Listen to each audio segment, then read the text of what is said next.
నువ్వు చేతులు కట్టుకొని కూర్చోలేదు, నువ్వు గెలవడానికి ట్రై చేసావు. పాకెట్ మనీతో దాచుకుని కొనుక్కున్న బ్యాట్ని కూడా నేలకేసి కొట్టి విరగొట్టి ఎక్కడైతే పడి ఓడిపోయావో అక్కడే మెప్పు పొందాలి, అక్కడే చప్పట్లు కొట్టి. మనం ఈరోజు ఫెయిల్యూర్ కోసం మాట్లాడుకుందాం. ప్రతి ఒక్కరూ నాకే కష్టాలు ఉన్నాయి, నాకు మాత్రమే కష్టాలు ఉన్నాయని చాలామంది అనుకుంటూ ఉంటారు. కానీ ఇక్కడ సంతోషానికి కేర్ ఆఫ్ అడ్రస్ అని ఒక్కడినైనా చూపించు. ఇక్కడ ఒక్కడు కూడా ఉన్నాడు. ప్రతి ఒక్కడికి వాడికున్న పరిధిలో వాడికున్న స్తోమతను బట్టి ప్రతి ఒక్కడికి కష్టాలు ఉంటాయి. కానీ మనకు మాత్రమే కష్టాలు ఉన్నాయని ప్రతి ఒక్కరికి అనిపిస్తూ ఉంటుంది. ప్రతి చోట ప్రతి విషయానికి ఎవరేమనుకుంటారు ఏంటి అని ప్రతిసారి ఎక్కువగా ఆలోచిస్తూ ఉంటాను. నేను కూడా ఆలోచిస్తూ ఉంటాను. ఫర్ ఎగ్జాంపుల్, ఏదైనా పని కొత్తగా మొదలుపెట్టినప్పుడు అక్కడ ఆల్రెడీ ఆ పని మీద నైపుణ్యం ఉన్న వాళ్ళు చాలామంది ఉంటారు. అది ఆట కానీ పని కానీ ఏదైనా సరే. సో ఫర్ ఎగ్జాంపుల్ ఒక జిమ్ తీసుకుందాం. ఫర్ ఎగ్జాంపుల్ మన బాడీ మన కంట్రోల్లో ఉండాలి, కొంచెం ఆరోగ్యంగా ఉండాలి, ఫిట్గా ఉండాలి. ఫర్ ఎగ్జాంపుల్ మనం జిమ్కి వెళ్తే అక్కడ ఒకవేళ మనం స్టార్టింగ్లో సరిగా చేయలేకపోతే చుట్టూ ఉన్న వాళ్ళు చూసి కొంచెం నవ్వుకుంటుంటారు. సో వాళ్ళు నవ్వుకుంటున్నారు కదా అని మనం ఆ జిమ్ చేయడం అక్కడే ఆపేస్తే అది అక్కడే, ఆ టాపిక్ అక్కడే ఆగిపోతుంది. ఇంకా మనం ముందుకు వెళ్ళాం, మనం ఫిట్గా తయారవలేం, మనం స్ట్రాంగ్గా తయారవలేం. ఎందుకంటే అనుకుంటున్నవాడు అనుకుంటూనే ఉంటాడు. ఎప్పుడు ఏదో అనుకుంటున్న వాడికి అదే పని, వాడికి వేరే పని ఉండదు. కానీ నీకు అలా కాదు కదా, నీకు ఒక గోల్ ఉంది, నువ్వు దాన్ని అచీవ్ చేయాలి. సో దానికోసం హార్డ్ వర్క్ చేయాలి. ఫెయిల్ అవుతాం, ప్రతి ఒక్కరూ ఫెయిల్ అయిన వాళ్ళే. ఇప్పుడున్న గొప్ప గొప్ప వాళ్ళల్లో ప్రతి ఒక్కరూ ఫెయిల్ అయిన వాళ్ళే. లవ్లో ఫెయిల్ అవుతారు, చదువులో ఫెయిల్ అవుతారు, ఫైనాన్షియల్గా ఫెయిల్ అవుతారు, బిజినెస్లో ఫెయిల్ అవుతారు. సో అలా ఫెయిల్ అయితేనే కదా నీకు లైఫ్ అంటే ఏంటో తెలుస్తుంది, లైఫ్లో కిక్ తెలుస్తుంది నీకు. అంటే ఓడిపోయిన ప్రతిసారి మనకు చాలా బాధేస్తుంది. అరే ఈసారి కూడా ఓడిపోయింది. మనం ఓడిపోయినప్పుడు కంటే ఓడిపోయామని గుర్తు తెచ్చుకొని మరీ మరీ బాధపడతాం. ఎందుకంటే జరిగిపోయిన దాన్ని మనం మళ్ళీ తిరిగి తీసుకురాలేం. సో మనం ఓడిపోయాం కదా, మనం చేసిన తప్పులేంటి, మనం దేన్ని సరిగ్గా ఎగ్జిక్యూట్ చేయలేకపోయాం, దాని మీద మన బ్రెయిన్ వర్క్ చేయాలి, దాని మీద కాన్సన్ట్రేట్ చేయాలి. నువ్వు 10 మందిలో తిరిగి ఫ్రెండ్స్తో తిరిగితే నీ మీద నీకు కాన్సన్ట్రేషన్ ఉండదు. నువ్వు అలోన్గా ట్రై చేయాలి, నిశ్శబ్దంగా. నువ్వు గెలిచే వరకు నిశ్శబ్దంగా. నువ్వు ఏం పని చేసినా నిశ్శబ్దంగా చేయి, అల్లరి చేసుకోకు. అప్పుడు నీకు విజయం వస్తుంది. ఇది నేను ఎవరో చెప్పిందో ఏదో కాదు, ప్రాక్టికల్గా చూసింది. చాలామంది సక్సెస్లో వాళ్ళు సక్సెస్ అయినంత వరకు వాళ్ళు సక్సెస్ అవుతారని మనకు కూడా తెలియదు. అంటే వాడు అంత నిశ్శబ్దంగా వాడి పని వాడు చేసుకుంటూ ఫెయిల్ అవ్వడం నీ తప్పు కాదు. ఎందుకంటే అందులో నీ ప్రయత్నం ఉంది. నువ్వు చేతులు కట్టుకొని కూర్చోలేదు, నువ్వు గెలవడానికి ట్రై చేసావు. అది నీ ఓటమి కాదు. ఓడిపోవడం వల్ల నీకు ఎక్స్పీరియన్స్ పెరుగుతుంది. నిజమైన ఓటమి ఏంటో చెప్పనా? నువ్వు ఓడిపోతావని భయపడి నువ్వు ప్రయత్నించడం మానేస్తే అది నీ నిజమైన ఓటమి. సక్సెస్ అంటే సంతోషంగా ఉండడం, డబ్బు సంపాదించడం మాత్రమే సక్సెస్ కాదు. దాంతో మనం సంతోషంగా కూడా ఉండాలి. అంటే చిన్న నాకు తెలిసిన చిన్న విషయం చెప్తాను. ఒక 3 ప్లేయర్స్ ఉన్నారు. 3 ప్లేయర్స్లో ఒకరు కోచ్ కొడుకు, ఒకరు ఒక సామాన్య మిడిల్ క్లాస్ ఫ్యామిలీకి చెందిన ఒక అబ్బాయి నార్మల్ పర్సన్, డబ్బులున్న పర్సన్. ఓకే, ఇందులో 3 క్రికెట్ ప్రాక్టీస్ చేసేవాళ్ళు.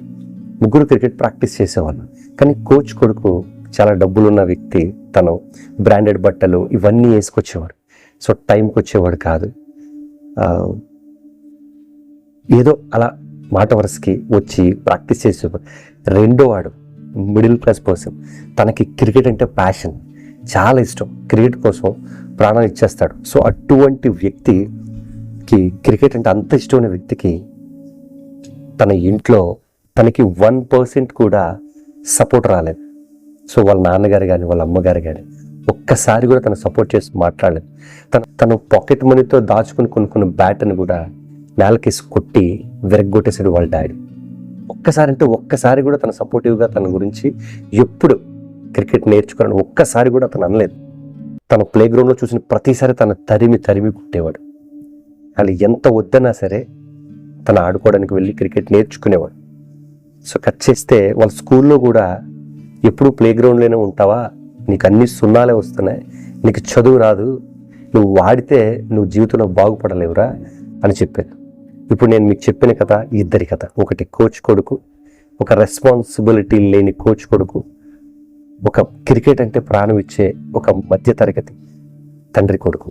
సో లాస్ట్ ఉన్న వ్యక్తి క్రికెట్ అంటే చాలా ఇష్టం, చాలా కష్టపడి ఆడతాడు. కానీ వాళ్ళ ఇంట్లో తల్లిదండ్రులు కూడా తనకి 100% సపోర్ట్ చేస్తారు. సో తనకి ఏం కావాలన్నా, వాళ్ళకి డబ్బులు ఉన్నా లేకపోయినా కష్టపడి తనకి గ్లౌజెస్, క్రికెట్ బ్యాట్స్ అన్నీ కొనిచ్చేవారు. అలా తనని సపోర్ట్ చేసి స్టేట్ ఆడించి ఇప్పుడు మన ఇండియన్ క్రికెట్ టీంలోనే ఒక మంచి ప్లేయర్గా తను ప్లే ఆడుతున్నాడు. సో తన పేరు మీరు గెస్ చేయగలిగితే తన పేరు కామెంట్ చేయండి. సో నేను తన పేరు నెక్స్ట్ షార్ట్లో చెప్తాను. సో అంటే నేను ఈ టాపిక్ మీకు ఎందుకు చెప్పాను అంటే, మనకి ఇష్టమైన పనిలో కాకుండా మనం ఎంత సంపాదించినా, వేరే పనిలో ఎంత సంపాదించినా మనకు డబ్బులు ఉంటాయి కానీ మనకి మనశ్శాంతి ఉండదు, మనకి సాటిస్ఫాక్షన్ ఉండదు. మన ఇష్టమైన పని ఎంత కష్టమైనా చేయగలం, ఎంత కష్టమైనా మనకి ఇష్టమైన పని ఎంతసేపు అయినా చేయగలం. కానీ ఇష్టం లేని పని ఎంత సులువైనా మనం చేయలేం. కానీ తల్లిదండ్రులు కూడా తన బిడ్డలకు ఏదైనా క్రికెట్ ఇష్టమా, లేదా డాన్స్ ఇష్టమా, లేదా సింగింగ్ ఇష్టమా, లేదా ఇంకేమైనా వాలీబాల్ ఇష్టమా, సో ఇంకేదైనా వాళ్ళకి పర్సనల్గా అంటే పోలీస్ అవ్వడం ఇష్టమా, లేదంటే ఎన్సిసిలో ఇలా జాయిన్ అవ్వడం, కరాటీ నేర్చుకోవడం ఇష్టమా, సరే కథక్కలి, భరతనాట్యం ఇలాంటివి నేర్చుకోవడం ఇష్టం, ఇలాంటివి ఏదైనా చెప్పినప్పుడు వాళ్ళకు ఒక అవకాశం ఇచ్చి చూడండి. ఎందుకంటే వాళ్ళకి ఇష్టమైన పని ఎంత కష్టమైనా అది చివరి వరకు ప్రయత్నించి అందులో సక్సెస్ అవ్వడానికి ట్రై చేస్తారు. అంటే ప్రతి ఒక్కరూ చదివితేనే సెటిల్ అవుతారు, చదివితేనే సక్సెస్ అవుతారు, చదివితేనే లైఫ్ ఉంటుంది అనుకుంటే అది చాలా చాలా చాలా తప్పు. సో 10th క్లాస్ కూడా పాస్ అయిన వాళ్ళు, ఇప్పుడు మంచి పొజిషన్ ఉన్న వాళ్ళు చాలామంది ఉన్నారు. మన సచిన్ టెండూల్కర్ గారు కూడా ఎక్కువ చదువుకోలేదు, అట్ ద సేమ్ మన పవన్ కళ్యాణ్ గారు కూడా. సో చదువు మాత్రమే జీవితం కాదు. మనం హ్యాపీగా ఉండాలంటే మనకు నచ్చిన పని చేయాలి. సో మనకు నచ్చిన పనిలో ఓడిపోయినా మనకు చిన్న సాటిస్ఫాక్షన్ ఉంటుంది.